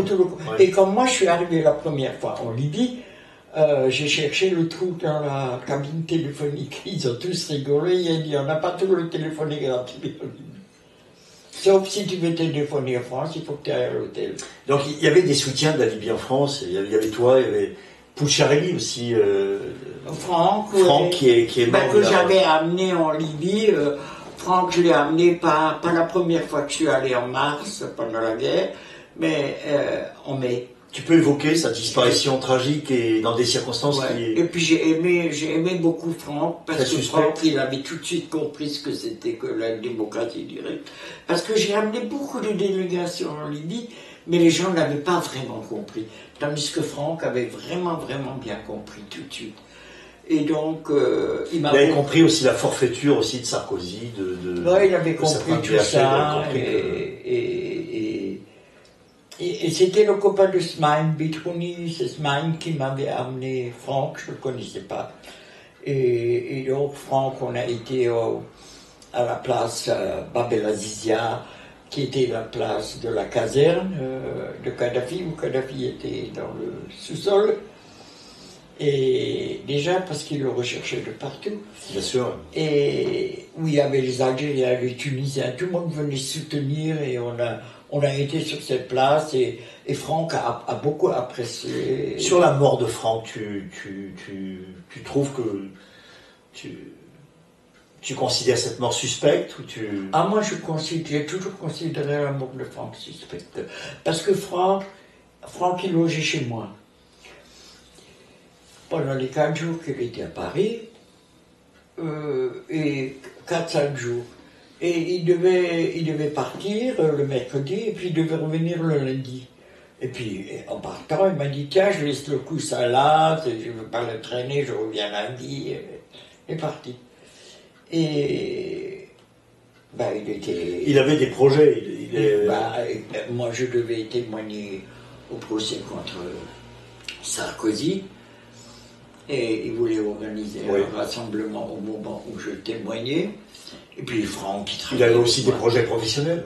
Et des projets professionnels qu'il avait eu, et puis un logement. Il voulait s'installer à Paris. Son corps a été déplacé. Il y a quand même des points. Des points très curieux dans l'enquête d'essai. C'est-à-dire ceux qui travaillaient à la SNCF. À 8h du matin, il n'y avait personne. Et puis tout à coup, il y a eu score. C'était quand même bizarre. Et puis apparemment, c'est arrivé la nuit. Donc les horaires ne correspondent pas. Et puis... Il y a un coup de téléphone très curieux aussi. Ouais. Les investigations, il y a une enquête d'essai quand même qui a été faite correctement, mais je crois qu'elle aurait dû être complétée. Il y a quand même encore pas mal de... Non, Franck était avec une bande. Ouais, il y a à peu près 2 ans, il devait faire une émission de télé avec moi, Franck. Ça s'est passé à Beaune, c'est ça? À Beaune. Franck devait faire une émission de télé avec moi, il me téléphone. Il me dit, je regrette, je ne peux pas venir, je me suis fait casser la gueule. Il m'a envoyé une photo où il y avait des bleus partout. Et il m'a dit, par les sarkozystes. Textuellement, il me dit ça. Et alors, je lui ai dit, bah, tu me raconteras quand tu reviendras, on fera l'émission quand tu reviendras. Et c'était l'émission avec Meta TV qu'on devait faire. Avec le mec qui est mort, là. Comment il s'appelait? Voilà. Hommage à Franck Pouchalli, qui était quand même un combattant inlassable. Ah ouais, puisque Franck, après la... De la cause libyenne, de la Jaméria, de la démocratie il est allé en Tunisie avec les exilés. Ouais, et Franck, il est allé clandestinement en Libye. Pendant 1 mois et demi, il a été dans le sud avec la résistance verte. Et donc, il m'a envoyé plein de textes que je mettais en forme sur la voie de la Libye. Parce que moi, je fais la voie de la Libye depuis mai 2011. Et c'est Franck, grâce à Franck, qui m'a envoyé des textes, grâce à d'autres. Il y a Gilles Munier aussi qui m'en envoie. Oui, il y en a d'autres qui m'en envoient. Mais c'est surtout Franck qui m'a alimenté. Moi, j'ai perdu énormément avec Franck. Alors, on va peut-être tourner la page de la Libye. On y reviendra si tu le désires. Hein. Et la Syrie, donc rebelote, le nouvel ordre mondial s'acharne sur... Quand je faisais la voie de la Libye, et donc je participais au rassemblement devant la fontaine des Innocents, qu'avait organisé Omran, le Syrien, pour soutenir Bachar, en fait. Et alors les Syriens m'ont demandé, puisque tu fais de la voie de la Libye, est-ce que tu ne pourrais pas faire la voie de la Syrie pour nous? Et donc j'ai fait la voie de la Syrie. Au début, j'avais 2 personnes qui m'aidaient, puis elles ont laissé tomber parce que c'était trop de boulot. Et donc je continue à faire la voie de la Syrie. Et en soutien à Bachar. Hein. Alors la Syrie, on a les bombardements de l'OTAN. Cette curieuse, comment dire... Ben c'est ça le printemps arabe.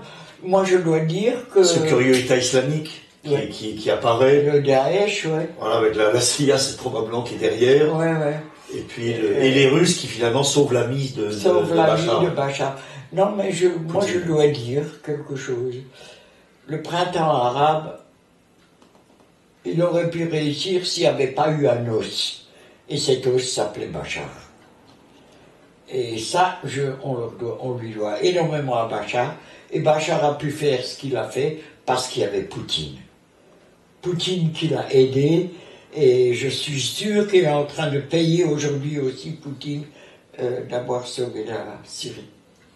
C'est l'intervention de Poutine qui a arrêté en fait le processus. Ouais. Les forces de l'OTAN s'apprêtaient à débarquer. Ouais, je pense. Ils auraient fait avec la Syrie comme ils ont fait avec la Libye. Hein. Mais avec l'Irak. Ou avec l'Irak. Hein. Et ben, ça me rappelle un peu aujourd'hui Poutine. Poutine, il le traite de dictateur. Alors qu'est-ce que tu penses justement ce conflit à l'Est, ce conflit russo-ukrainien? Et il faut que je dise quand même qu'il y a 7 ans, j'avais soutenu le Donbass. Parce que le Donbass avait été bombardé par les Ukrainiens. On rappelle 15 000 morts, 15 000 Russes dans le Donbass. Parce qu'ils voulaient son autonomie. Autonomie d'abord, parlait pas d'être rattaché à la Russie, il parlait d'autonomie à un moment donné. Et donc il a été bombardé par l'Ukraine. Et moi, quand ça a commencé par rapport à l'Ukraine, je me suis dit, merde, il y a quelque chose qui ne va pas. Pourquoi est-ce que tout le monde soutient l'Ukraine et personne n'a soutenu la Libye? Ces images qu'on voit sur l'Ukraine, on les a vues en Libye. Moi, je les ai vues en Libye. Hein. Oui. Et les Libyens et les Africains, on les a laissés se noyer dans la Méditerranée. On ne les a pas accueillis parce que peut-être ils étaient un peu trop noirs, hein, j'en sais rien. Il n'y a pas que le Donbass, c'est aussi l'eau. L'eau qui est coupée à la Crimée, voilà. À la Crimée russe. Et donc, quand j'ai vu ces Ukrainiens qu'on a accueillis à Brest, je n'ai rien contre le fait qu'on accueille les gens qui sont en guerre, mais alors on accueille tout le monde. Pas seulement les uns et pas les autres. Hein. Ça, moi, je ne suis pas d'accord. Hein. Puis aux frais du contribuable, alors qu'on a des millions, il y a 10 millions de pauvres en France. Hein. Oui. C'est quand même assez scandaleux. Et Macron qui veut construire des centrales nucléaires alors qu'on n'a plus de fric. Cette guerre en Ukraine intervient alors que la politique sanitaire autour du Covid monopolise les médias. Et soudain, voilà, le Covid est mis entre parenthèses. Ouais. Et alors qu'il y a encore des malades du Covid, on s'en fout. Est-ce que ça n'est pas dès lors une guerre concoctée par la grande banque? On peut se le demander. On se demande. Parce que de toute façon. Même la guerre. Et puis on n'est pas des complotistes. Hein. On sait maintenant que même les guerres d'Hitler étaient financées par des banquiers new-yorkais, des juifs américains en l'occurrence. Absolument. Absolument. Et bon, c'est pas que je soutiens particulièrement Poutine, parce qu'on ne peut pas dire on peut dire aussi que c'est aussi un impérialiste, un petit impérialiste à côté de l'OTAN. Et il avait une bonne raison effectivement d'intervenir dans le stress que dans le Donbass. Mais attention, et l'autre, le président de l'Ukraine, le Zelensky, tu ne le sens pas. Mais à mon avis, c'est un clown. C'est un clown, un comédien. Il joue une bonne comédie. Ouais. C'est pas pour rien qu'il est allé au Festival de Cannes. Hein. Donc, voilà. Donc, alors, il y a beaucoup de comédiens maintenant qui font de la politique. On l'a vu en Italie avec le mouvement chez Bristol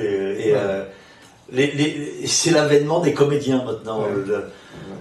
Reagan aux États-Unis était déjà un comédien. C'est un phénomène effectivement de. C'est des comédiens qui sont surtout des fantoches, quoi. La politique, c'est une comédie. Ouais.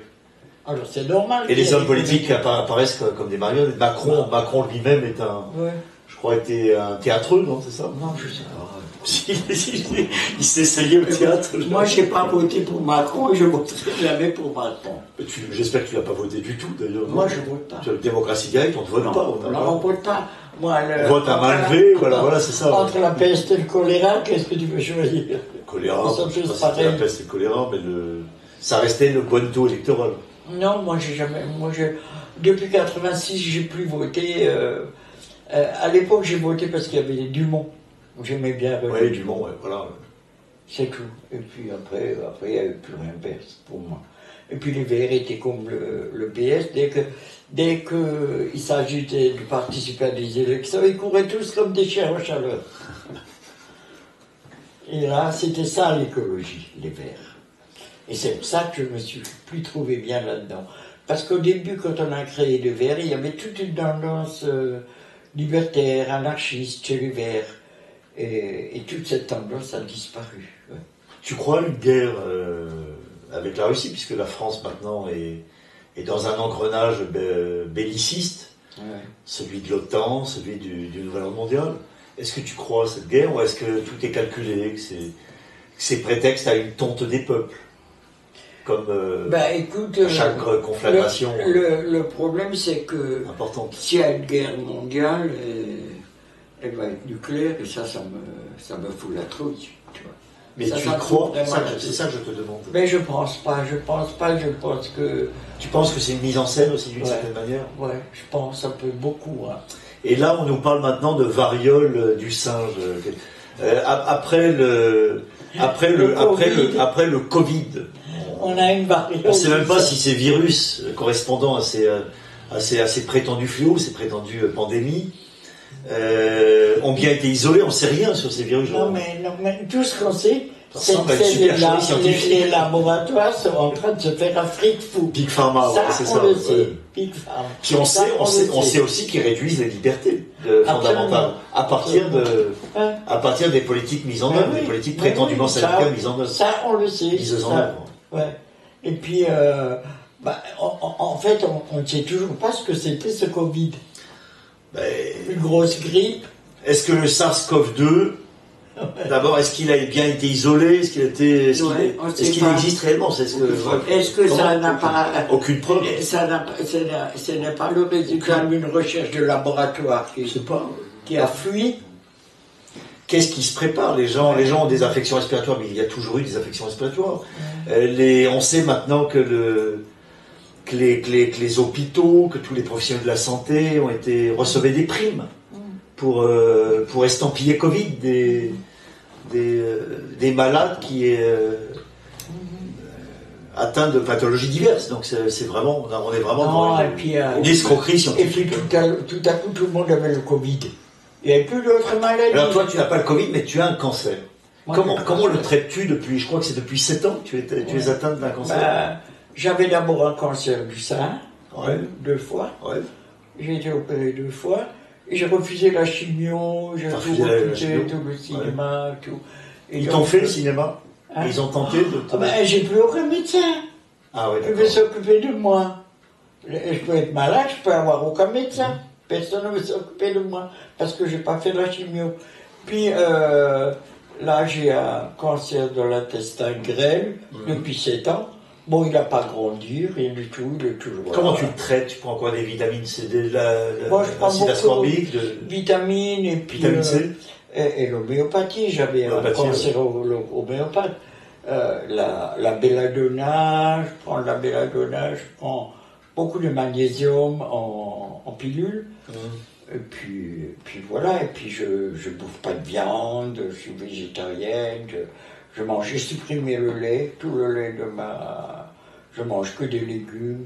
Enfin, tu te détournes autant que possible de la médecine post-knockienne, celle du Dr Knock et de Big Pharma. Mais je suis un peu emmerdé parce que quand les médecins ne veulent pas me soigner parce qu'ils veulent encore me faire, 7 ans après, ils veulent encore me faire une chimio.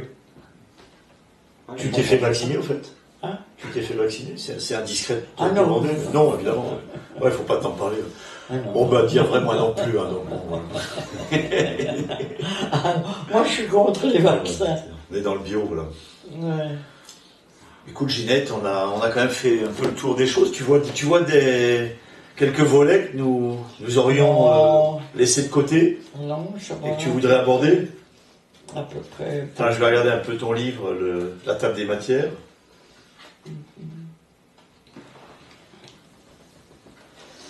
Bon, il y a un problème de l'Irak, on n'a pas trop parlé de l'Irak. Moi, j'étais en Irak sous Saddam Hussein. Saddam, oui. Et c'était un pays magnifique, hein, l'Irak. On a raconté tellement de conneries. Je crois que le niveau de vie en Irak était du même ordre, ou même légèrement supérieur à celui du Portugal. Ouais. Et puis, c'est-à-dire que la Pax Americana. Et puis j'avais une copine qui était ministre, il y avait beaucoup de femmes au pouvoir en Irak. Et puis alors, moi j'ai adoré Bagdad, avec les 7 ponts. C'est magnifique. Et puis j'ai adoré Bagdad parce que Saddam Hussein avait la géniale idée de laisser les maisons telles qu'elles étaient. Alors tu avais des maisons de coloniales type Allemagne de l'Est, alors tu avais des maisons coloniales arabes, et tu avais une mosquée, et tout ça dans la même rue. Et ça, moi j'ai adoré. Parce que moi j'avais critiqué à l'époque Kadhafi parce qu'ils avaient enlevé les maisons italiennes sur la place verte. Et je leur avais dit, mais comment vous allez raconter le colonialisme à vos enfants si vous enlevez les maisons? Comment tu expliques l'acharnement des Américains, parce que ce sont eux qui sont derrière toutes ces croisades contemporaines. Comment tu expliques cet acharnement sur la Mésopotamie, en fait, sur ces vieux peuples de Mésopotamie, Irak, Syrie? Mais Saddam a fait une erreur.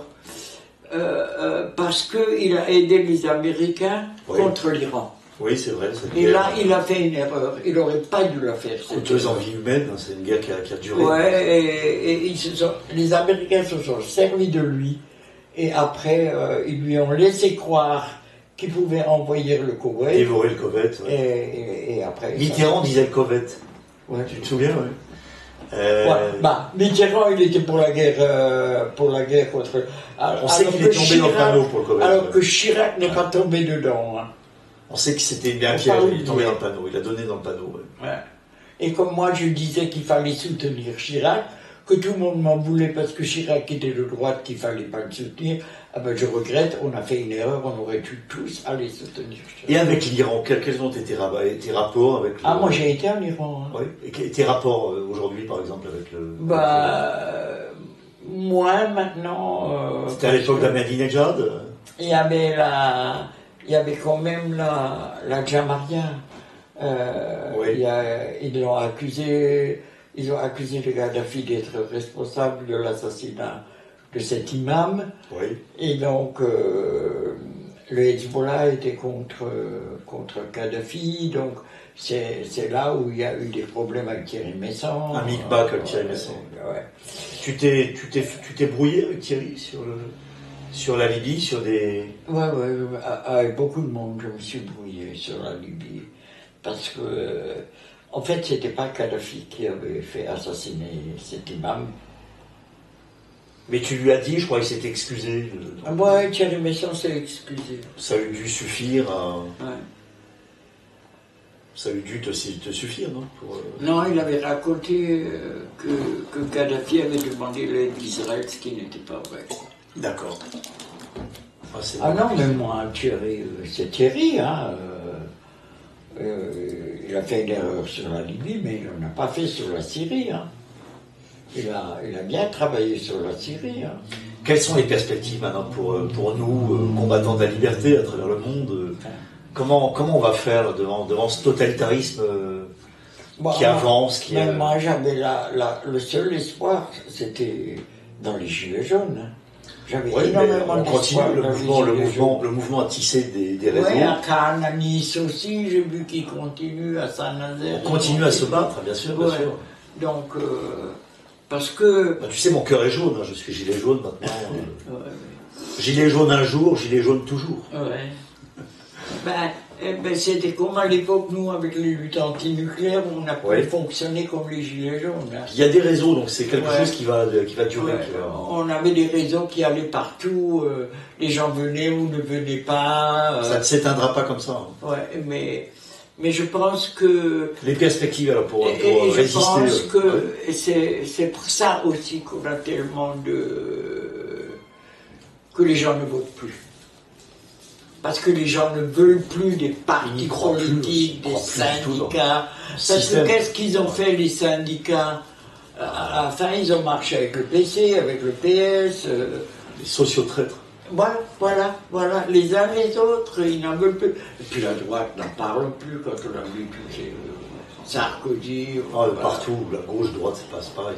Ouais. On est dans la compromission. Donc, moi j'avais beaucoup d'espoir dans les Gilets jaunes. Oui, tu as raison. Bon, ben écoute, il peut y avoir d'autres qui se lèvent. Tu crois encore à des espaces de liberté si demain ils veulent vacciner toute la population jusqu'au dernier par la contrainte, comment on fait? Ben ça, je me le demande. Parce que, attention, ces espaces de liberté, on les avait avant. Quand il y avait d'un côté le pacte de Varsovie, la Russie avec tous ses satellites, et de l'autre côté l'OTAN, entre les deux, il y avait un espace de liberté. Il y a toujours des espaces de liberté? Et je ne sais pas s'il y en a encore. Maintenant, c'est uniforme, c'est l'OTAN qui règle tout, qui gère tout. Puis dans ce monde, cette technologie qui est intrusive, voilà. les drones, qu'est-ce que tu penses du forum économique, Davos, la bande de Davos, les agissements de ces gens-là, qu'est-ce que tu en penses? Ils se réunissent, qui ont déjà un plan 2030, les résolutions Davos, mais comme disait la monnaie numérique. Comme disait Kadhafi, quand il y avait une réunion de la Ligue d'Arabes, le texte était déjà prêt. Le texte final était déjà prêt. Il fallait juste le signer. Et moi, je pense la même chose de Davos. C'est exactement la même chose. Cette gouvernance mondiale qu'on entrevoit au travers de la politique sanitaire planétaire. Ouais. Voilà, c'est quand même inquiétant tout ça. C'est un totalitarisme planétaire. C'est vraiment un totalitarisme. Des gens comme Soros, des gens comme Klaus Schwab. Yoval. Oui. À l'époque, quand on a créé le mouvement écolo, le pape du transhumanisme. On n'est pas allé assez loin. On a dénoncé tout ce qui se passait, mais on n'est pas allé assez loin. On ne s'imaginait pas que ce serait... Qu'est-ce que tu penses du transhumanisme, des chimères, de tout ça C'est quand même un monde inquiétant dans lequel on a basculé maintenant. Ouais. C'est pas fini. Mais c'est pour nos enfants que c'est inquiétant. Hein. Mais je ne sais pas quelle planète on va leur laisser. Hein. Moi, je crois qu'on va conclure sur ces mots. Ginette, moi, je suis... Combien d'années de combat exactement? Parce que tu as combattu toute ta vie. Oh, ouais, toute ma vie, je me suis arrêté quand même pour élever mes enfants. Un petit peu, mais en m'arrêtant, j'ai quand même créé des associations de quartier. Ouais, c'est énorme. Mais... On va représenter ton livre quand même au public, on va le présenter de nouveau. Ouais. Ginette, la rebelle. Ouais. Fiat Lux, préfacé Jean Brière. Oui, et puis la main, c'est la Palestine. La main, c'est la Palestine. Ouais. Où peut-on se procurer cet excellent livre? Chez Salim encore, c'est toujours, ou chez Maria Poumier à La Plume et l'Enclume. La Plume et l'Enclume, vous trouverez ça sur Internet. Sur Internet. Sur Facebook notamment. La Plume et l'Enclume, oui. Et c'est un livre passionnant parce que c'est une... je l'ai écrit quand j'avais mon cancer. C'est un combat qui trouve une logique. Il y a une logique, effectivement, logique anticoloniale, logique libertaire. J'ai écrit ce livre quand j'avais mon cancer et quand j'étais chez ma sœur en Alsace et que je m'ennuyais. Et puis alors j'ai écrit ce livre et quand je suis arrivé, j'ai montré à Maria et c'est Maria qui a dit « il faut que tu le publies ». Et puis surtout de ce livre aussi, il y a une idée qui se dégage, celle de la fin des clivages idéologiques. C'est-à-dire qu'il faut la gauche, la droite, tout ça c'est complètement dépassé. Ouais. Il faut dépasser. Que moi je suis d'accord avec Dieudonné. Il faut créer un lien avec tout cela. Parce que... Un front résistentiel de tous les hommes épris de liberté et de justice en fait. Absolument, parce qu'il y a des gens... qui sont à l'époque allés à l'extrême droite et qui m'ont dit si on t'avait connu avant, on ne serait jamais allé à l'extrême droite. Donc pourquoi ils se sont retrouvés à l'extrême droite? Faut se poser la question, c'est qu'il y a une raison. Ils peuvent dire la même chose d'ailleurs de toi, ils peuvent dire si tu nous avais connus, tu ne serais jamais allé à l'extrême. Mais enfin, l'important c'est que vous soyez sur la même ligne maintenant. Mais disons, c'était pas mauvais. De résistance. On On a vécu des échanges pendant la liste antisioniste parce que ça sert à quoi de discuter avec des gens qui pensent comme toi. Tu apprends beaucoup plus de choses si tu discutes avec d'autres qui pensent pas comme toi. Il y a certainement des juifs aussi en Israël qui sont sceptiques sur les politiques menées par... Ah oui, j'avais mon copain, quand on a créé la Pierre et l'Olivier, Moïse Saltiel. Moïse Saltiel était un juif de Grèce qui a quitté Israël parce qu'il ne supportait pas comment on traite les Palestiniens. Et puis il y a Israël Shamir aussi, Israël Shamir, bien sûr, qui vous a appris beaucoup sur Israël Shamir. Excellent bouquin. Et puis il y a l'autre, le jazzman de Londres, qui est Gilad Atzmon, qui est génial, c'est un mec génial. Ouais. On l'a vu, il est venu au théâtre d'Amador, il a fait une conférence. Il y a des tas de... Je suis sûr qu'il y a aussi des juifs qui sont dissidents. Il y a aussi des dissidents. Bien sûr. Docteur Zelem. Enfin, on espère. Sur le Covid. Mais j'ai l'impression qu'il y en a de moins en moins. Il y en avait beaucoup plus avant. Ils ont peur. Ils ont peur. Ginette. Après. Bon, il nous reste, parce que là je pense qu'on est bien, voilà, à un moment donné, il faut qu'une émission s'arrête. On pourrait avec toi rester des dizaines d'heures, je pense, et on n'aurait pas fait le tour. Recommencer un jour. On n'aurait pas fait le tour de ta vie, de combattante. Enfin, je me suis j'ai freiné un peu maintenant. Parce qu'on ne peut pas être et avoir été. Hein. Freiné, mais enfin, moi je vois que tu restes très actif, tu envoies des publications. Ah ouais, sur Internet maintenant. Non-stop, c'est le cas de le dire. Moi, je reçois des publications de toi pratiquement tous les jours, donc je pense pas que tu t'arrêtes réellement. Non, mais là j'écris beaucoup par rapport à la guerre entre la Russie et l'Ukraine. Là j'écris beaucoup parce que ça me touche. Hein. Moi, je te remercie. Reste là même jusqu'à ton dernier souffle. On va essayer. Je te fais une bise, même à l'écran, c'est le cas de le dire. Et force et honneur à toi, camarade Ginette. Ginette. Voilà. Et vive la résistance, vive la résistance. L'heure n'est plus maintenant moi, je dis vive à la discorde. Vive les gilets jaunes. Il faut que vous preniez la suite. On le fait, Ginette, on se bat, crois-moi. Hier encore, j'étais devant l'ambassade d'Ukraine là, pour la paix, hein, pour appeler à la paix. Ouais. Mais Zelensky ne veut pas la paix. Absurde, fratricide. Zelensky ne veut pas la paix. Moi, j'ai pas dit qu'il la voulait. Hein, il la veut pas. J'ai bien conscience. Le peuple ukrainien a besoin de la paix. Il a été élu sur. Ouais. Sur la paix. C'est marionnette de l'OTAN. Marionnette de. Non, ça me fait mal au cœur quand je vois toutes ces destructions là-bas, les gosses et tout ça. Ça me fait mal au cœur. Je suis une pacifiste, une école pacifiste, mais est-ce qu'il aurait pu faire autrement, Poutine? Voilà la question qu'il faut se poser. Est-ce qu'il devrait arrêter maintenant? C'est pas notre problème. Je veux dire, il ne doit pas y avoir d'ingérence de la France dans la politique menée par Poutine. Je veux dire, c'est pas l'affaire ni des Français, ni de la France. Je pense qu'il faut sortir de l'OTAN, déjà sortir de l'Union européenne, sortir de l'ONU, dénoncer toutes ces organisations supranationales, mondialistes, et puis redevenir indépendant, souverain. Voilà, c'est ça la priorité pour les Français, me semble-t-il. Hein. Une des priorités. Une des priorités. Merci Ginette, on va rendre l'antenne maintenant. Ouais.